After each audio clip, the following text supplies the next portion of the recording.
सनातन धर्म की यही खूबसूरती है कि हम लोगों के पास विविध प्रकार के भगवान हैं। जिनकी राम जी से नहीं बन रही, कृष्ण भगवान से सेटिंग कर लो। कृष्ण भगवान से नहीं बन रही, बजरंग बली से सेटिंग कर लो। उनसे नहीं बन रही, इनसे गणेश जी के जय गणेश देवा इन्हें पकड़ लो। इनसे नहीं बन रही तो माता जी आने वाली है, ओम जय अम्बे गौरी। कोई ना सुने, नारद जी को पकड़ लो, शंकर जी को पकड़ लो। बुरा ना मानना, दूसरे मजहब वालों के पास में तो एक के अलावा इमरजेंसी कॉल उठाने वाला दूसरा ही नहीं है। आओ, आओ, एक ही है, एक ही है। और मान लो अगर वो नाराज हो जाए तो इमरजेंसी कॉल नहीं उठ सकती उनकी। इधर तो लंबी लेन है। यही सनातन धर्म है। हमारे पास नवीनता है, हमारे पास विविधता है, हमारे पास रंगों से भरा जीवन है। हमारे पास रामचरितमानस है, गीता है, 18 पुराण है, 18 उप पुराण है, 108 उपनिषद हैं, 4 वेद हैं, 6 शास्त्र हैं, 5वां वेद महाभारत है। औरों के पास एक ही किताब है, चाहे उल्टी पढ़ लो चाहे सीधी पढ़ लो। बुरा न मानना, हम उनके विरोधी नहीं है। हे योगेंद्र प्रताप, जो खिचड़ी पकी है वो खिचड़ी हम तुम्हें खिला रहे हैं। तुमने लिखा खिचड़ी पक गई, ये खिचड़ी खाओ। औरों के पास एक ही है, इधर अनेक हैं। ये हम सनातनियों का सौभाग्य है। इसीलिए ईश्वर अनेक नहीं है, ईश्वर तो एक है। कितने हैं?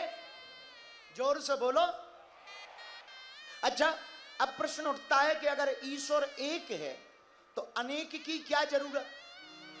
यदि एक है, अनेक होने की क्या जरूरत थी?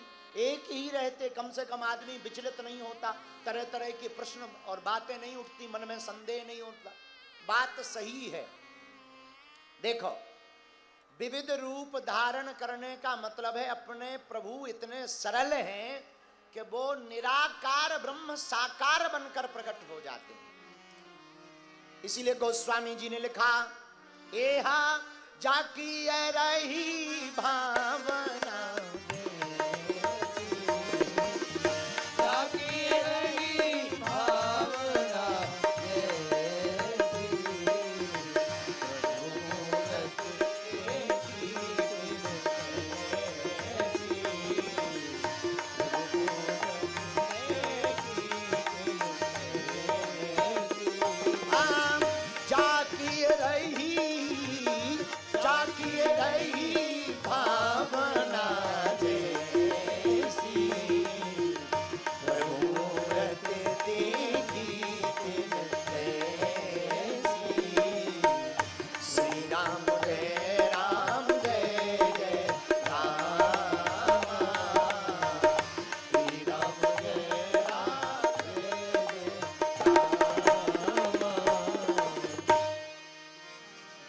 जैसी भावना भगवान उसको वैसा ही दिखाई देता है।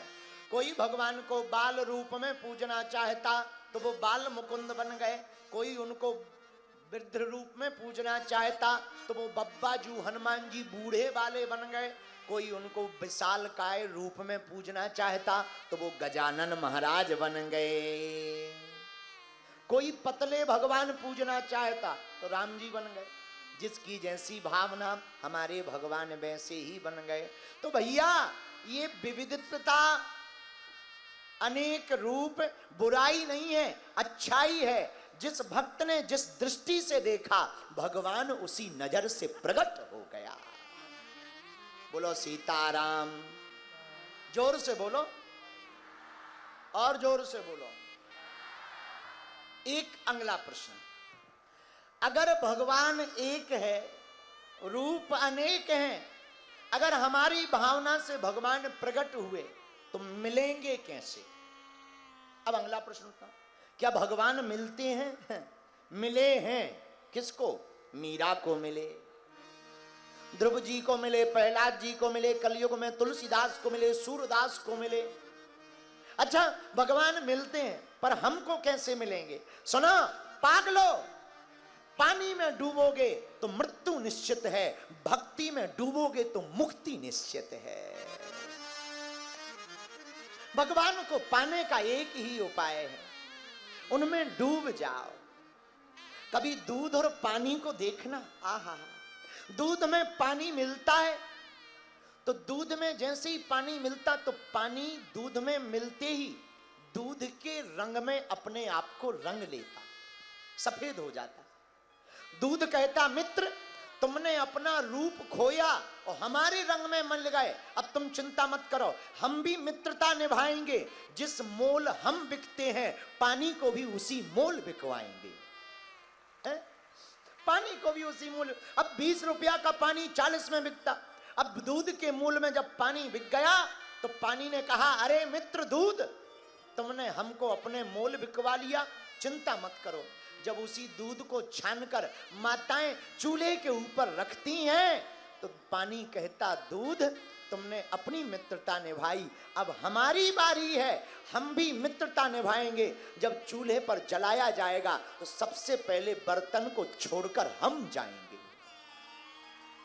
अब वो बाष्प बनकर के बाहर आ जाता है, पानी बाष्प बनकर के बाहर आता तो दूध कहता पानी तुमने अपनी मित्रता निभाई और तुम भाप बनकर ऊपर चले गए, चिंता मत करो, हम भी अब मित्रता निभाएंगे। उस आग को बुझाने के लिए हम भी बर्तन से बाहर आ जाएंगे।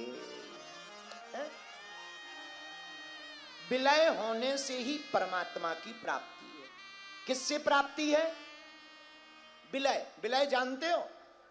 मिल जाना, डूब जाने में ही परमात्मा की प्राप्ति है।